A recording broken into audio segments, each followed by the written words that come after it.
It's Wednesday. It's 5 Minute Rehab Day. Come on in, come on in. This is Taisha Presley, the owner and the founder of Legacy Empowerment Services. We are a mental health private practice. We're located in Charlotte, North Carolina, and we work with adolescents and young adults who have experienced some type of dysfunction and want to rehabilitate their lives. So listen, I get a lot of questions about that rehabilitate your life piece. People want to know, what does it mean to rehabilitate your life? Rehabilitate your life is just a nod to the fact that when we got here on earth, we were completely whole human beings. We were complete in our bodies, we were complete in our souls, we were complete in our spirits. And then life happened. And when life happened in some way, some form, some fashion, it fractured us, okay?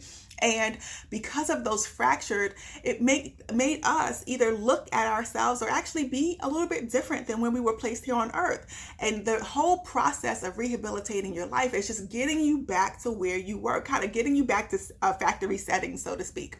Like, you know, when you buy a car or even buy a computer and you get a virus, and you got to go back and you got to reset the computer to factory settings so that you can get it working the way that it was intended to work. That's kind of what rehabilitating your life is like. It is getting you back to factory settings so that you can function in a way that you need to function for yourself and for the purpose that you were placed here on earth. So that is what rehabilitating your life means. All right. So I want to today continue with our Mental Health Awareness Month discussion about therapy. Last week, we talked about therapy not being magic, right? And so the next logical question would be, well, what exactly is therapy then? If it's not magic, what exactly is therapy? And I love that question because a lot of people come into therapy and they see it as if you are going to go to an expert and that expert is going to just tell you how to fix yourself. And that is just not accurate. That's what we talked about last week, it not being magic. And so therapy really is a partnership. It is a collaboration where you do go to someone that has experience, that has gone to school and gotten experience and training and education in a particular area, but their education and their expertise is all balanced with the fact that you are your own expert and you know yourself. And so you're going to bring what you know about yourself into that setting, and that therapist or that professional is going to act like a mirror to you. So when you look at a mirror, when you look in the mirror, you're looking at yourself, right? You're looking at your reflection and you're seeing what is out of order, what needs to be in alignment, what needs to be combed, what makeup I need to put on, all that stuff, right? When you look in the mirror, do I have stuff in my nose? Like, what is going on here? And so that professional is going to act like a mirror, and you're going to tell them information about you, and they're going to reflect back to you what they hear in the lens of what they know professionally, based on the research, based on the experience. They're going to reflect all of that back to you, and they're going to work on what we call a treatment plan. That treatment plan is just getting you from point A to getting you to point Z of where you say you want to be, based on research, based on evidence-based practices. That is what therapy is. And so there are a lot of things that can be very therapeutic.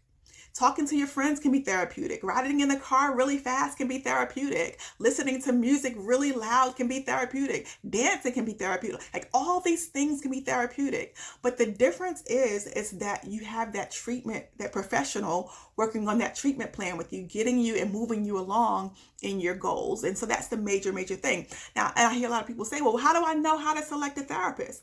It is literally like research. It is literally like when you buy a car, what do? You go on Google, you go on Consumer Reports, you read all about the car, all about the features, all that kind of stuff, so that you can make a very much informed decision about which car is best for you.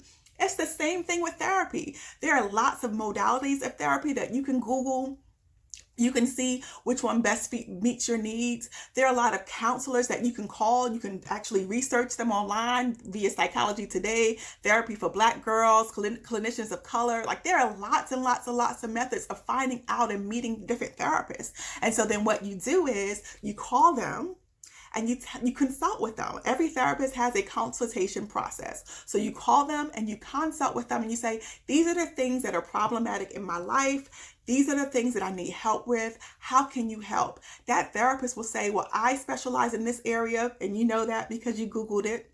I specialize in this area, or they may say, I think you might need this type of therapy. So then you go back to your Googler and you put that information in, you find people and you ask them questions until you find out which one is the best fit for me.